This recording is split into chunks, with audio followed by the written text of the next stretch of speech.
Good evening, I'm John Bailey. This is People to be Heard, the program where people who have something to say have their say, and I'm with Peter Katz, and tonight you've got Benjamin Boykin, the new chairman of the Westchester County Board of Legislators.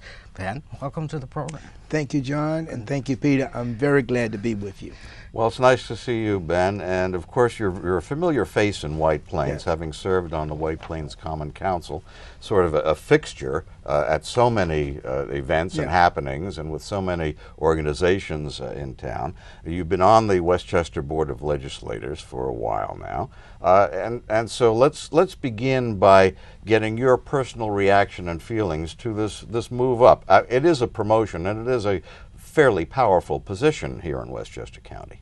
Well, I'm very pleased that my colleagues did select me to serve as chairman of the Westchester County Board of Legislators. But we remember, I'm just one of 17 legislators, even though I represent everybody on the board. The Democrats, the Republicans, the Conservatives that serve on the board. I'm the person that really represents the full board. But I'm going to work with all my colleagues to make sure that we serve the people of Westchester County and move Westchester forward, and work with the Latterman administration.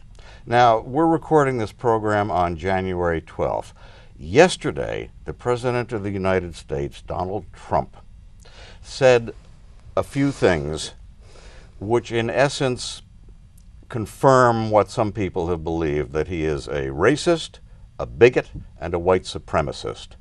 Now, should a local government, such as Westchester County, such as the Board of Legislators, or other local governments, sit idly by while things like this happen in Washington, or should there be something that the Board of Legislators can or should do? Well, I think I will have some conversation with my colleagues about that. That was really an offensive comment, and I'll remember, we are a nation of immigrants, and we should be welcoming to all people from all nations, and not disparaging individuals because of where they're from, where they live, and if they want to come here. There has been some controversy over immigration and immigrant status, and here in Westchester, during the campaign, that was an issue in the campaign for Westchester County Executive. Is there anything in the upcoming agenda for the Board of Legislators to deal with this on a more permanent basis? Yes. Actually, remember last year, we started in February working on the Immigrant Protection Act. We worked with the state government. We worked with many stakeholders involved, many lawyers. We brought that legislation forward, and that legislation got passed by 11-5 vote in August. I think it was the first meeting in August. Subsequently, the then county executive, Astorino, vetoed that legislation, and when it came back, we did not have enough votes to override that.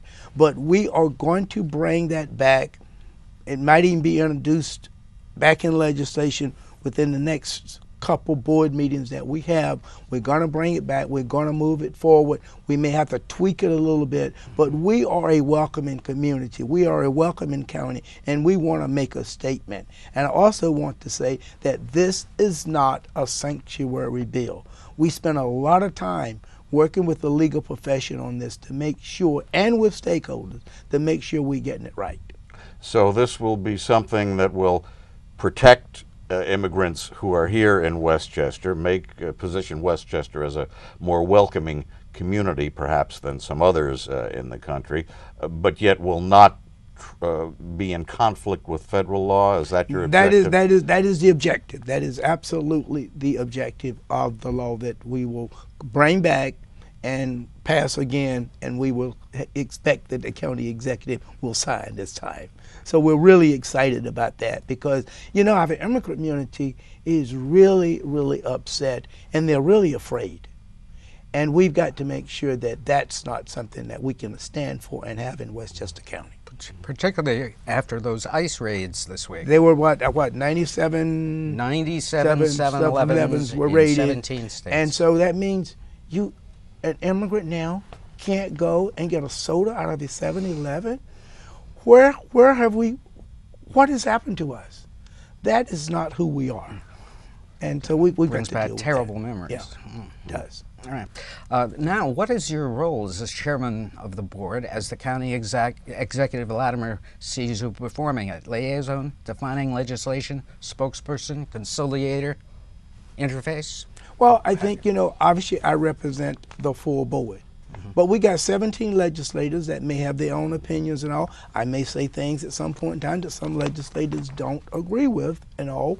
But I'm there to represent the full board. I'm there to work with County Executive Latimer. If he's got an idea, we'll talk about it. Then I'll begin to talk to our colleagues about it, how we can move legislation forward.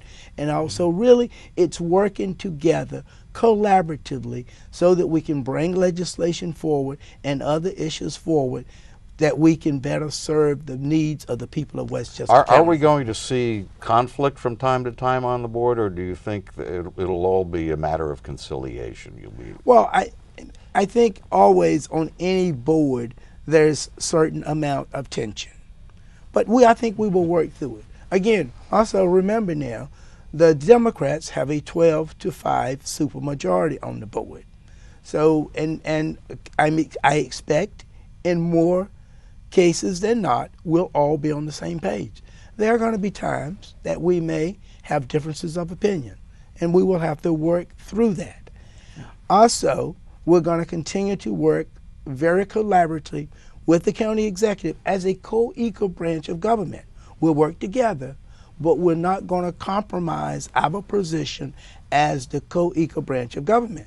And there may be times that we don't necessarily see eye to eye. We will try to resolve our differences, and sometimes we may have to put an item aside till we can get it resolved. Remember, there's always tension, the way the system is set up, between the legislative and the executive branch of government. I mean, it is designed that way. Well, right. Well, we call them checks and balances at the federal level, and sometimes the idea is carried down to local. But there have been some rather contentious issues, the airport, playland, and so forth. Now, those issues remain unresolved. George Latimer has said that he will be taking a look at those with fresh eyes. Are there entrenched positions on the Board of Legislators now which could come into conflict with whatever the Latimer administration comes up with? Well, I think what we ought to, I think everyone needs to take a step back. George has said he may wants to take a fresh look. I think he said that in his inauguration address. So we should see what he's wanting to say, and then we as the legislative body will do the due diligence and vetting of those proposals. The airport, I don't know where we're going. If he wants to take a fresh look at it, okay, let's see what you have to say, and let's see what information you have. I think as a legislator and as chair, we have to have, and I've always said this, an open mind. You do the vetting process, and then you decide where you're coming out. That's what I did on the White Plains Common Council when proposals and ideas came forward. I said, I don't know what I want to do, but I'm willing to look at it. I think that's the approach that we should be taking. The County Executive Latimer also made a reference in his inauguration speech and also at the Westchester County Association to more sharing services. Now, we went through that exercise last year under the Astorino administration. And he also mentioned that they might share services with school districts and also find ways to achieve other savings with school districts. You were on the White Plains School Board. And after reviewing a year, the city and the school district, White Plains, could only find $75,000 to save between the two operations. What was the problem that more savings could not be found? Well, first of all, you've got to realize school boards are their governmental body in and by themselves. Municipal government is its body in and of itself. So a lot of things that you lack to do because of laws and regulations, you cannot do. For example, what we did put in place was the servicing and maintenance of school district vehicles at the Department of Public Works here in White Plains. They were already coming over there getting gas. You just drive them into the garage and service those vehicles. So that allowed us to free up individuals at the school district that were doing that. We looked at other things. We looked at purchasing. That didn't work out at this point in time. Maybe we can go back now and take another look at that, those kinds of things. Districts I think all over, right. when we look at shared services, we may be looking at sharing issues with regards to human resources and personnel. There may be some purchasing opportunities that we can do. Planning is a big area where that they could be some sharing of services, especially in your smaller municipalities and all. And our planning department has been gutted. We need to rebuild that and look for areas there. Technology is another huge area that we could maybe look at. There may be also some back offices and accounting that we could look at. So I think what the county executive said, and my feel is, wait a minute, there are a lot of things and areas out there we really haven't even looked at. As the chairman of the board, does Ben Boykin have a particular issue or two that you would like to push? Well, obviously we want to bring back the Immigrant Protection Act, because that, I was really involved in that and love that. We want to do that. That's one item. We want to take the county executive's ban that he placed on gun shows on county-owned property, and we want to get that into legislation. We want to make sure of that. So that's one of the things we want to do. Also, earn sick leave. We want to work through that. Also, one of the things I'm interested in, and we've had some discussion on it, is where you don't ask when someone applies for a job, well, how much did you make last time? Because that really becomes discriminatory, especially against a lot of women, okay? So we want to say, you can't ask that, okay? And so that's kind of one of the things. I'm looking for some progressive ideas and all. I know the legislators will have ideas, and I will embrace those ideas and help move those forward. Where do you see, completely flipping subjects here, where do you see public transportation going in Westchester? We've had the B line in operation for many, many years now. There's been talk, and we haven't seen real action on bus rapid transit on the new Tappan Zee Bridge or Cuomo Bridge. We have had a lot of talk about the need for road improvements and bridge improvements and so forth. The Bronx River Parkway flooding still floods. A lot of money has been put into it. Is there emerging a concept or a vision for the future of transportation in the county on the board? That is an item that's front and center. As I'm thinking about committees, that was one of the items I thought about setting up a separate transportation committee. I'm not going to do that. It's going to be someplace else. But transportation is critical to economic development. We've got to figure out the bus rapid transit. MTA just announced that they're going to be spending money to upgrade the White Plains train station after so many years. And we know that the Mobile Cuomo Bridge is now open. And we'll talk about this rapid transit that would be coming through White Plains. We've also, up county, there's hardly any public transportation. We have issues with kids getting to WCC from the southern part of the county to be able to take classes there. So the whole area of transportation is critical to economic viability, and also to bring people that want to come in and move and live in this city and in this county. So that is an issue that is very front and center to me. And now on the issue of the justice system, there's been a lot of talk about what is just these days. There's been a lot of talk about privatizing prisons in this country. Is that something that should be considered by Westchester County, which itself has a major prison operation? Yeah, we do have a major prison operation. That is something I've not given any thought to at this point in time. I know it's been done someplace else. I would say that you may want to study something like that, but I don't know. I don't know if I'd want to do anything like that. I'm not so sure this worked very well, okay? Well, you don't have really control. Huh? You don't have real control. Right. Once you do turn it over to a private operator, you don't.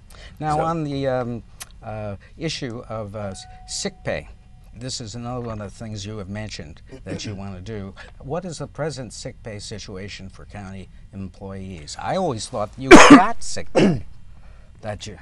But Well, yeah. In other words, if you're sick, you accrue sick days. Yeah. And you accrue vacation days. Mm-hmm. Okay. Mm-hmm. So that's it. So the bill would apply to everyone in the county. Mm-hmm. This is, for example, if businesses have 5 or more employees and a kid is sick and a parent needs to take time off, Mm-hmm. that the employer would have to pay that employee Yeah. if they took time off. If you had 5 or less, you could take time off without pay. Mm-hmm. In other words, so this is what we're trying to do. For example, I we see. don't want people who are sick serving you food, Mm-hmm. okay? Or we don't want people sick coming to the workplace because you're going to spread that to others in the workplace. Mm-hmm. So that's what this bill, it is a public health situation. Okay. That's fine. exactly what it is. That's how it needs to be looked at and thought about. Well, I that's see. one way of positioning I it. had no idea. But in the field of labor, the county, like any government entity, has contracts with various Yes. unions, which must be dealt with. There just was a settlement announced for the teachers at Westchester Yes. Community College. With the pressures on people from the tax burden that's faced here in Westchester County, is it realistic for unions to be pushing for substantial raises and increases in benefits? Is that a proper thing to do at this point? Well, we want to make sure that we have appropriate pay for our employees. That is very important.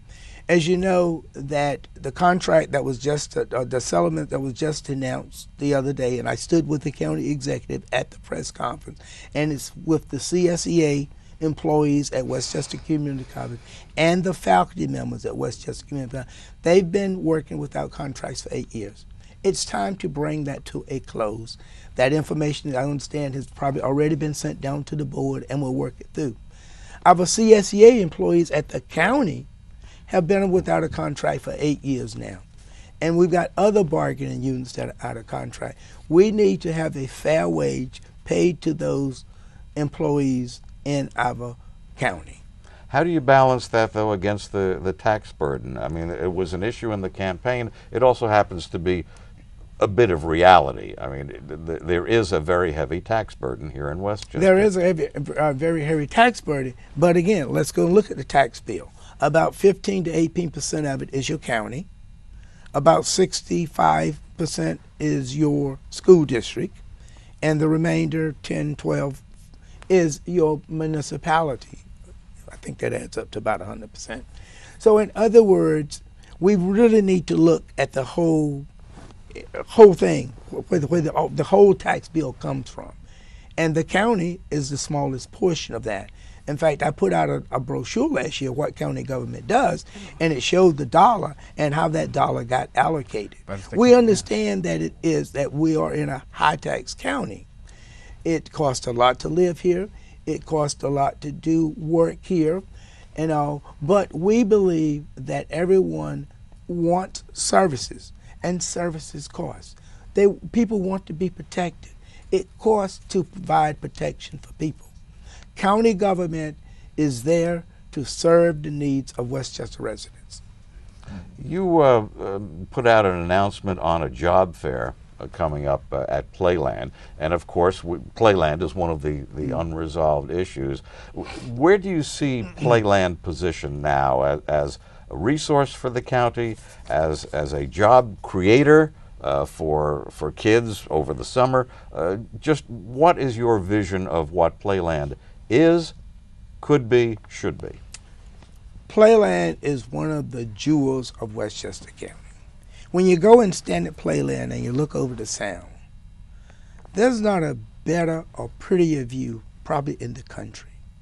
It is a historic park. In fact, historically, Playland was purchased, and the money from Playland was used to fund the purchases of so much of the other parts of the Westchester Parkland system. So we want to bring that jewel back to its historic perspective, and we can do that. It is a big employer during the summer for students that return from college, high school students. We want to continue that. I think the fair is taking place in the next several days. They'll go to the county center, present their credentials and all for hiring to work at Playland. So we see that as an employer for a lot of individuals during the summer and all. And that's what we want to see. We want to see it as a place that is entertainment for parents, for kids, for grandparents. We want to make this a wonderful family experience. Right, and that remains to be seen. And we're committing nearly $50 million, I believe. Well, I think the transaction that has been struck now is 30-30. It's 50-50. And it's about 30 million from the county. I think 33 from the county and 33 from Standard Amusements, if I remember those numbers correctly at this point in time. But the county would have to spend their money over 18 months, about 60%. And then Standard would start putting their money in. That's how the deal is currently structured. Right. I know that County Executive Latimer says he may want to take another look at that. Is there a possibility that based on any scuttlebutt you hear, that the county might want to get out of this deal and revert to running it on its own? Well, we're running it on its own. We're not out of it yet. Standard is not running it, right? Because they haven't started. In fact, let's just look at the current deal. At the current deal now, Standard would probably not start running this until really probably 2020, because it would take, the county would have to put their money in over 18 months, okay? So you have to get it done before they take over. Right. So in other words, that was written into the contract. Yes, but we didn't quite understand. Okay. That. But the impression during the Astorino administration was that it was imminent. In fact, that they were going to move in last year and start a transition. What they have done is they have been working with the people at Playland. Okay. But Playland has still been managed by the employees of the county. It has not been turned over to Standard at this point in time. Okay, so they may have a presence, but they don't have control. They do not have control, yes. Yes, now Joan McDonald, the new Director of Operations, is going to be handling the budget we learned at the County Association meeting. And will the financial status of the county become clearer? Well, because there was a lot of confusion of what we were making and not making. We know, and I'm a finance person, that we have a serious, real budget deficit. Is it 100? Is it 120? We don't know the exact number. We do know we have a major problem, fiscal problem. There's no money in the budget for CSE settlements. There's no money in the budget for other contracts that have to be settled. Those numbers are massive. So we need to figure out how we can settle those contracts and fund those contracts. Okay, that's very important. Well, I do know that County Executive Latimer is going to ask the state controller to come in and take a look, and that is let someone come in independently and take a fresh look. At the same point in time, we will be looking at the budgets constantly. Yeah, we're going to have a wonderful budget and appropriations chair, very experienced individual that will head that committee, because over the next 2 years, even we're going to have legislation that's going to be passed. But finance is going to be critical. Your background, if I recall correctly, was in finance at Nabisco, which is certainly a major operation comparable with the size of Westchester County in many respects, I suppose. Is there a particular thing that jumps out at you from the county budget that you find horrifying, to use the word? Well, what I find horrifying is that we're spending down our rainy day funds, and that's not a good thing. This due budget in 18 does have a 2% tax increase, okay? That gives the county an additional $10.9 million, roughly $11 million. So we're beginning to right the ship, but it's going to take time. In other words, with 8 years of no tax increases, that could only go on so long. And the balance has been budgeted on, balanced on one-shots, borrowings. We've got to really move beyond that, and we'll be looking at that. At some point, you have to pay back what you've borrowed. You can only kick the can down the road so far. Is there going to be a rude awakening, do you think, for Westchester taxpayers, or is it something that can be managed and finessed over a longer period? Well, we're going to try to manage it over time. And I think the county executive Latimer has alluded to that this is going to take time. There is not going to be, I don't expect, some major tax increase. You know, and major means different things to different people. Well, you would probably do the biggest tax increase in the first year of his term, next year's budget, and then winnow it down from there so that people forget about it, right? Wouldn't that be a good strategy? I think don't want to comment on that. Oh, no, we haven't even I started. wouldn't expect you to. Right. I mean, you know, we just beginning 2018's budget. We will work and start looking at 19's budget in November. In our last 30 seconds, Ben Boykin, coming up through various levels of government, is there one thing that you look back on in your career that you're especially proud of to this point? Well, I think I'm proud of the fact of my work in really helping redevelop White Plains. I mean, we caught White Plains as an inflection point. I mean, we really could have lost this city, but we've turned it around, and everyone wants to come here now. I mean, it's, you know, one of the best, probably small cities in the country, if not the world. So I'm very proud of my work there. Yes. Proud City of my center. service. City center. Proud of my work at the school board, and proud of what I've done at the county. So I'm proud of my governmental service. And some thoughts on Martin Luther King Day? Well, Martin Luther King stands for unity. Let's come together. Let's work together for a common cause, to serve those in need and to move the county forward. It's all about unity. Where do we go from here? Community or Chaos, one of the books by Dr. King. Right. Thank you. Ben Boykin, new chairman of the Board of Legislators. You have been heard. John Bailey, Peter Katz. Good night. Yeah. For people to be heard. Yes.